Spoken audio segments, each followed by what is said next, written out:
Now, the next of these perfections is a very important one. It's the perfection of patience. And this is the antidote to anger. This is again a huge subject, and I can only skim the surface. But I think we can all appreciate that our daily life, our family life, our workplace, and so forth are a wonderful field for practicing patience. Even just driving, although of course your roads are very well disciplined. Come to India. But nonetheless, driving and so forth, wonderful, wonderful opportunities for practicing how to relax inwardly and not react with irritation, frustration, anger. So how to develop patience? Well, as I say, this is a big subject. We can only deal with one or two points here. But one of them is that normally when somebody upsets us and angers us, we regard them as an obstacle to ourselves being tranquil and peaceful, nice, friendly people. I would be fine if it wasn't for my awful neighbor, or my dreadful boss, or my wife, or my husband, or whoever, you know. It's their problem. They are the ones which create all my difficulties, so I have a right to be angry. So in the development of patience, we recognize this is a very, very important spiritual quality. Not to react with anger in the face of something which we regard as being antagonistic. So as with any practice, as with any quality, we need to practice it, don't we? You know? So it's very easy to be loving and friendly and kind, surrounded by people who are loving and friendly and kind. I mean, for example, here everybody's so sweet and everybody's smiling and bending over backwards to be helpful and kind.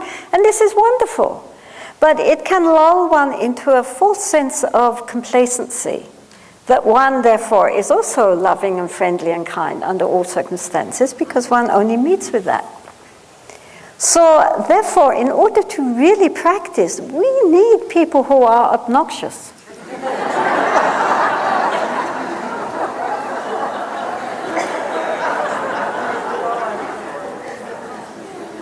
I'm serious. Shantideva, a great 8th century Pandit in India, he said that therefore we should regard our antagonist, our enemy, as our greatest spiritual friend. Because they're helping us to develop this very important quality without which we will not be able to attain to enlightenment. So instead of thinking that this person is a problem for us, we should be grateful. And so when somebody is very difficult for us and creates a lot of problems for us, instead of getting all riled up and angry and upset about it, we can think, oh, thank you. Oh, you're so awful. That's great. Now I can really practice. Without you, what would I have done?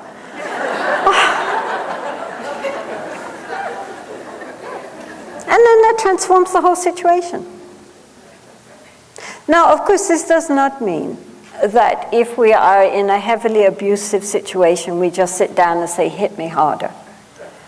But it does mean that even if one is in an abusive situation, one can extricate oneself as quickly as possible, but nonetheless with love and compassion in the heart.